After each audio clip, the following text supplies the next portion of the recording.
service. Et puis très reconnaissable aussi, vous allez le voir sur leurs bras avec cette croix rouge sur fond blanc, c'est ce détachement du service médical. Et ça c'est important finalement, à chaque déploiement il faut pouvoir assurer les soins des militaires. La devise du service médical est partout et pour tout le monde.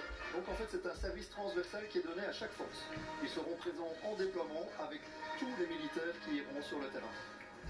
Et alors les médecins par exemple ou les kinésithérapeutes qui travaillent ne sont pas formés directement dans les écoles de la défense, c'est bien ça? Donc, ils vont suivre une formation commune d'instruction militaire et ensuite iront vers les universités civiles. Pour leur spécialité. Ils vont être suivis également par des équipes militaires pour les aider un petit peu à trouver leur voie dans les spécialités.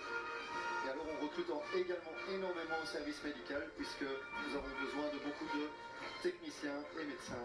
On recrute aussi forcément pour la Cyber Force, puisque c'est la petite dernière de la défense, la 5e force qui a été créée. Et d'ailleurs, le roi vient de remettre l'emblème il y a quelques jours seulement. La petite dernière n'est pas des moindres. Dans la société qui est en train de se digitaliser actuellement, nous avons besoin de ces spécialisations. Et en effet, le roi a remis l'emblème de cette nouvelle force le 3 juin dernier.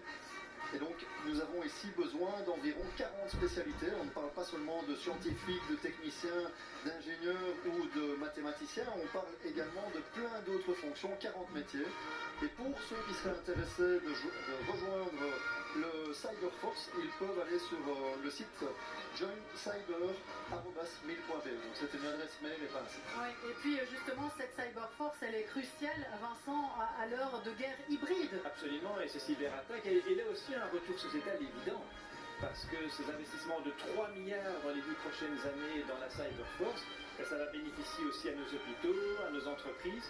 Ici en face au Palais de Bruxelles, aujourd'hui, ce sont déjà des militaires qui assurent la sécurité informatique du palais. Donc l'armée qui recrute et qui veut aussi augmenter sa réserve. On rappelle peut-être Corentin ce que c'est un réserviste au sein de la défense. Donc un réserviste, c'est quelqu'un qui a une carrière au niveau du civil, qui a un employeur ou qui est indépendant et qui décide de donner de son temps à l'armée, donc en venant 7 jours minimum jusqu'à 1 an. Donc il peut être employé temps plein. Et regardez, un visage qui sort du lot ici à l'école royale militaire, c'est celui du prince Gabriel. Et on peut voir ici, donc ce sont les 4e années avec le sabre, ce sont les officiers élèves et le prince Gabriel, on peut le voir, qui est tête à gauche vers la tribune royale.